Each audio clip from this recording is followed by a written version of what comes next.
എന്താ അർത്ഥം? ജിന്നുവർഗത്തിലും മനുഷ്യവർഗത്തിലും പെട്ട ഭൂരിപക്ഷത്തെ കൊണ്ട് നാം നരകം നിറയ്ക്കും. തീർച്ച.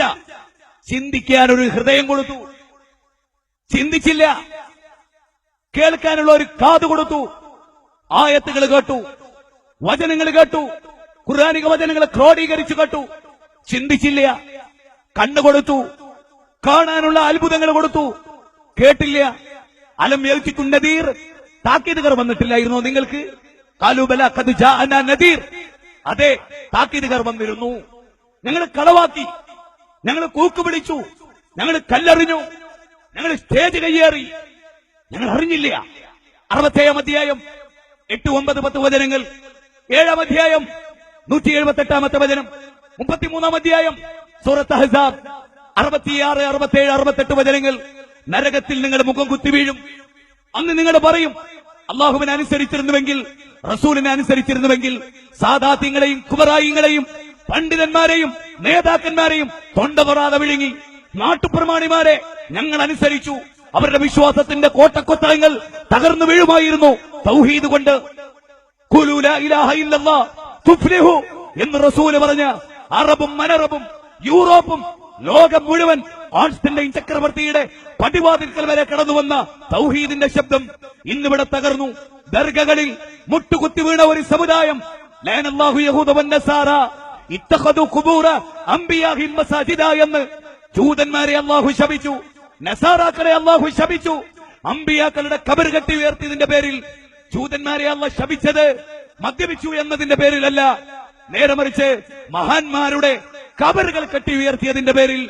അത് മുസ്ലിം സമുദായം ഇന്നും ചെയ്തു. ശിറാറുൽ ഖൽഖി ഇൻദല്ലാഹ് യൗമുൽ ഖിയാമ, ഖിയാമത്ത് നാളിലെ ഏറ്റവും നികൃഷ്ടർ ഖബർ കെട്ടി ഉയർത്തുന്നവരാകുന്നു എന്ന് കള്ളം പറയാത്ത റസൂൽ. മഹാന്മാരുടെ ഖബർ കെട്ടി ഉയർത്തുന്നവർ ശിറാറുൽ ഖൽഖി ഇൻദല്ലാഹ് ഫി യൗമുൽ ഖിയാമ, ഖിയാമത്ത് നാളിലെ ഏറ്റവും നികൃഷ്ടർ ഖബർ കെട്ടി ഉയർത്തി ആരാധന നടത്തുന്നവരെന്ന മുത്തുനബിയുടെ വാക്ക്. മുജാഹിദ് പ്രസ്ഥാനം നിങ്ങളോട് പറയും, ഖബർ കെട്ടി ഉയർത്തി സൃഷ്ടികളിൽ ഏറ്റവും വൃത്തികെട്ടവരായി റബ്ബിന്റെ കോടതിയിൽ നിങ്ങൾ വരരുത് എന്ന് ഞങ്ങൾ ആഗ്രഹിച്ചാൽ ഞങ്ങൾ നിങ്ങളുടെ ശത്രുക്കളാണോ? നിങ്ങളുടെ ഹജ്ജും നോമ്പും സക്കാത്തും ദാനധർമ്മങ്ങളും ശിർക്ക് കൊണ്ട് പൊളിഞ്ഞു പോകരുത് എന്ന് വിചാരിച്ച ഞങ്ങൾ നിങ്ങളുടെ ശത്രുക്കളാണോ?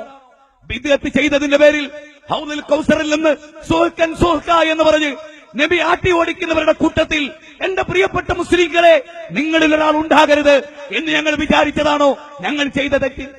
മങ്കൂസും മൗലൂദും കയ്യിലേന്തി വഖാല റസൂൽ യാ റബ്ബി ഇന്ന ഖൗമി ഇത്തഖദു ഹാദൽ ഖുർആന മഹ്ജൂറ, എന്റെ ഉമ്മത്ത് ഖുർആനിനെ അഗണ്യകോടിയിലേക്ക് തള്ളിക്കളഞ്ഞു നാഥ എന്ന് റസൂൽ പരാതി പറയുന്ന ആ ഉമ്മത്തിൽ നിങ്ങൾ പെടരുത്, നിങ്ങൾ ഖുർആനിന്റെ അനുയായികളാകണമെന്ന് 25-ലെ 30-ാമത്തെ വചനപ്രകാരം ഞങ്ങൾ തീരുമാനിച്ചതാണോ ഞങ്ങൾ നിങ്ങളോട് ചെയ്ത തെറ്റ്? സ്ത്രീകൾക്ക് അക്ഷരം പഠിക്കൽ ബാധ്യതയില്ല എന്ന് പഠിപ്പിച്ച നിങ്ങളെ അക്ഷരങ്ങളുടെ ലോകത്തേക്ക് അക്ഷര വിപ്ലവം നയിച്ച് കൈപിടിച്ചതാണോ ഞങ്ങൾ ചെയ്ത തെറ്റ്? ബിദ്അത്തുകളുടെ നടുവിൽ ജീവിച്ചൊരു ജനതയെ സുന്നത്തിന്റെ ലോകത്തേക്ക് കൈപിടിച്ചു കൊണ്ടുവന്നതാണോ മുജാഹിദുകൾ ചെയ്ത തെറ്റ്? മുജാഹിദുകളെ നിങ്ങൾ പഠിക്കണം. മുജാഹിദുകളെ തള്ളിക്കളയുക എന്ന് പറഞ്ഞാൽ ഖുർആനിനെയും സുന്നത്തിനെയും തള്ളുക എന്നാണ്. ഞങ്ങൾക്ക് നിങ്ങളോട് വോട്ട് ചോദിക്കാനില്ല. എന്റെ പ്രസംഗം കേൾക്കുന്ന വിനീതരെ, സഹോദരങ്ങളെ, ഇന്ന് അല്ലാഹു നമ്മളെ മരിപ്പിച്ചാൽ ഈമാനോടുകൂടി മരിക്കാൻ നമുക്ക് സാധിക്കണം.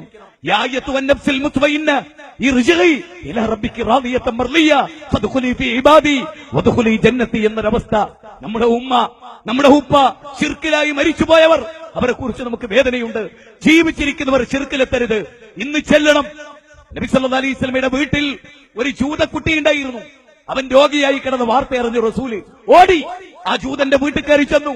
ആ ജൂതക്കുട്ടിയുടെ തലഭാഗത്ത് നിന്നു. നബിയെ പോലെ നമുക്ക് ഈമാനുണ്ടോ?